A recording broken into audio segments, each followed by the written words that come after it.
Assalamualaikum warahmatullahi wabarakatuh. Halo semuanya, hari ini kita akan belajar bahan ajar. Nah, materi pada hari ini mengenai norma dan aturan yang ada di lingkungan sekitar kita. Sebelumnya, perkenalkan nama saya Tri Nurhaliza dengan NIM 20322017.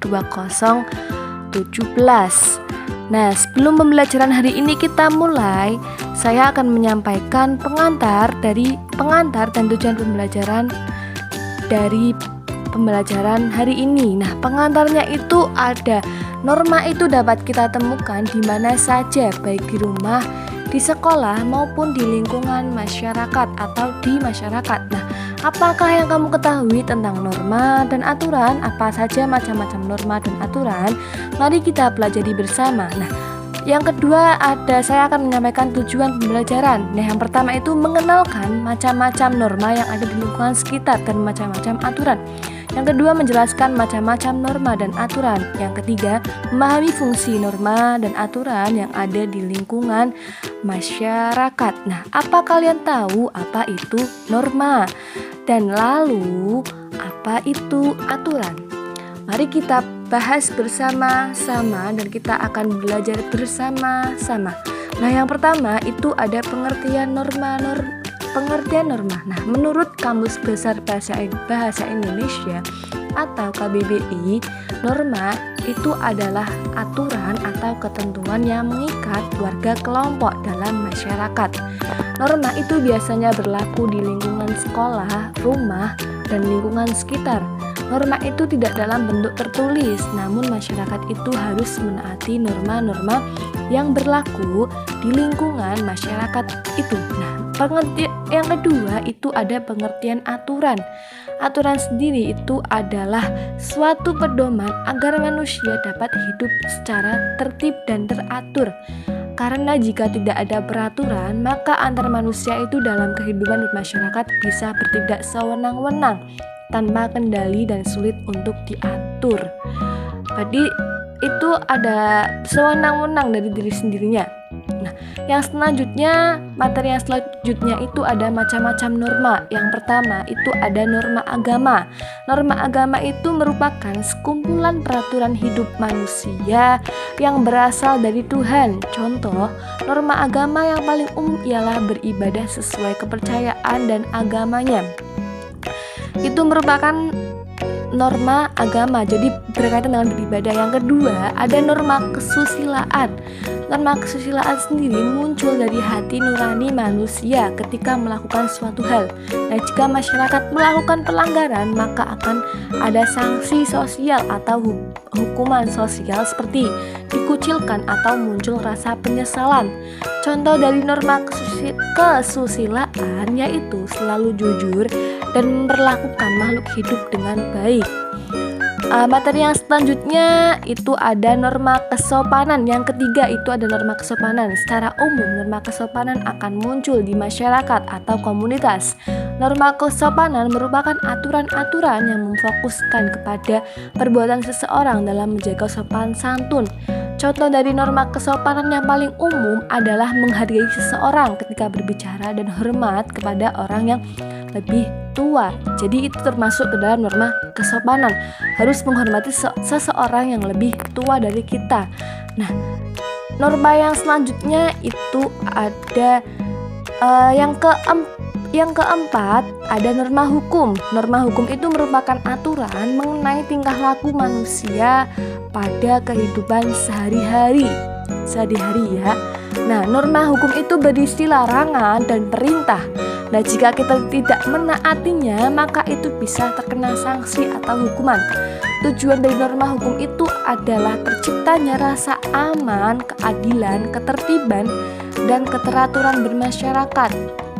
Contoh dari norma hukum itu ada perintah untuk peraturan berkendara. Berarti kayak kita harus menaati peraturan lalu lintas. Nah, itu termasuk dalam contoh norma hukum. Yang selanjutnya fungsi norma di lingkungan masyarakat. Jadi ada fungsinya juga ya. Yang pertama itu ada sebagai pedoman hidup dan bertindak. Yang kedua ada sebagai aturan hidup di dalam sebuah lingkungan, wilayah atau negara. Yang ketiga itu ada agar kehidupan bermasyarakat lebih teratur. Yang keempat, fungsi yang keempat ada terdapat keadilan di masyarakat. Yang kelima itu fungsinya agar masyarakat tidak semena-mena dalam bertindak. Itu merupakan fungsi norma di lingkungan masyarakat. Jadi mempunyai fungsi norma itu ya. Nah, itu akan membuat masyarakat lebih baik. Nah, macam-macam aturan yang selanjutnya itu ada yang pertama aturan di rumah. Nah, aturan di rumah itu merupakan ketentuan-ketentuan yang dibuat oleh anggota keluarga itu sendiri dan itu harus dipatuhi oleh anggota keluarganya. Nah, contoh dari aturan rumah itu yang pertama ada merapikan tempat tidur setelah bangun tidur. Yang kedua, selalu meminta izin bila keluar rumah. Yang ketiga itu membantu pekerjaan orang tua. Itu merupakan contoh dari aturan ketika kita di rumah. Nah, macam-macam aturan. Yang kedua itu ada aturan di sekolah. Nah, aturan di sekolah atau yang biasa kita sebut dengan tata tertib sekolah itu adalah aturan-aturan yang harus ditaati di sekolah agar kegiatan belajar mengajar dapat berlangsung dengan baik. Nah, contoh dari aturan di sekolah atau tata tertib di sekolah, yang pertama menggunakan pakaian yang rapi dan sesuai dengan yang ditetapkan oleh sekolahnya itu sendiri. Yang kedua itu mengikuti upacara dengan hikmah. Yang ketiga itu tidak menggunakan perhiasan yang mencolok dan tidak berdandan. Karena kita itu ada di sekolah, jadi harus mengikuti aturan tata tertib di sekolah. Yang ketiga itu ada aturan di masyarakat. Nah, peraturan dalam masyarakat itu bertujuan untuk mewujudkan hidup yang teratur, menciptakan hidup bermasyarakat yang penuh kekeluargaan, yang dibuat untuk kepentingan bersama. Nah, contoh dari aturan di masyarakat yang pertama itu ada warga masyarakat harus menjaga kebersihan lingkungan. Yang kedua, tidak boleh berbuat onar. Yang ketiga, wajib melapor kepada ketua RT jika ada tamu yang menginap lebih dari 24 jam. Itu merupakan contoh dari aturan ketika kita di masyarakat. Nah, aturan di masyarakat dibuat untuk mewujudkan hidup yang teratur. Nah, setelah kita mempelajari materi tersebut, nah rangkuman yang kita pelajari yang pertama itu ada macam-macam norma. Yang pertama ada norma agama, yang kedua norma kesusilaan, dan yang ketiga norma kesopanan, dan yang keempat norma hukum. Nah, fungsi dari norma sendiri ada yang pertama, satu, sebagai pedoman hidup yang bertindak. Yang kedua, sebagai aturan hidup di dalam sebuah lingkungan, wilayah atau negara. Yang ketiga, agar kehidupan bermasyarakat lebih teratur. Yang keempat, terdapat keadilan di masyarakat. Yang kelima, agar masyarakat tidak semena-mena dalam bertindak. Nah, macam-macam aturan sendiri itu ada aturan di masyarakat, di rumah, maupun di sekolah.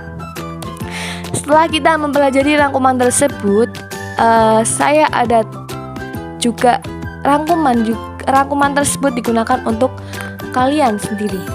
Nah, fungsi norma sendiri itu agar masyarakat itu lebih baik, menciptakan perdamaian di masyarakat. Yang selanjutnya saya ada tugas untuk kalian. Nah, sebelumnya perhatikan dan amati gambar di bawah ini, kemudian jawablah pertanyaan berikut. Nah, itu ada gambar seseorang sedang menerobos lampu lalu lintas. Itu termasuk pelanggaran atau tidak menaati peraturan lampu lalu lintas. Nah, kemudian kalian menjawab pertanyaan yang sudah disediakan. Nah, yang pertama pertanyaannya itu ada kejadian apa yang terjadi pada gambar tersebut. Yang kedua, apakah gambar tersebut melanggar norma dan norma apa yang dilanggar dari seseorang tersebut. Yang ketiga, menurut pendapat kalian bagaimana sebaiknya yang dilakukan pengendara motor tersebut. Nah, sebelum menjawab kalian mengamati gambar tersebut. Itu termasuk perbuatan tidak menaati aturan. Yang selanjutnya saya ada soal evaluasi untuk kalian.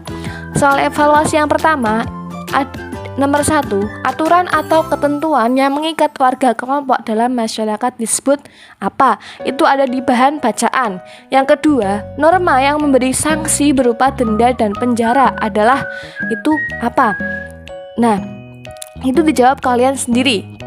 Nah, soal evaluasi yang berikutnya belum. Itu ada di bahan bacaannya. Berikutnya soal evaluasi yang ketiga. Norma yang mengatur ibadah manusia dengan Tuhan itu adalah apa? Dijawab kalian sendiri. Soal nomor 4. Salah satu manfaat mematuhi norma dalam kehidupan sehari-hari adalah. Dijawab kalian sendiri. Mematuhi norma itu untuk apa dalam kehidupan sehari-hari itu? Nah, selanjutnya itu ada kunci jawaban. Kunci jawaban ini digunakan oleh guru. Siswa tidak boleh untuk membukanya. Jadi kunci jawaban digunakan oleh guru dari pembelajaran tersebut. Nah, itu ya materi dari saya. Kurang lebihnya saya mohon maaf apabila ada kata yang kurang tertata dan tutur yang kurang teratur. Saya mohon maaf. Wabillahi taufiq wal hidayah. Wassalamualaikum warahmatullahi wabarakatuh.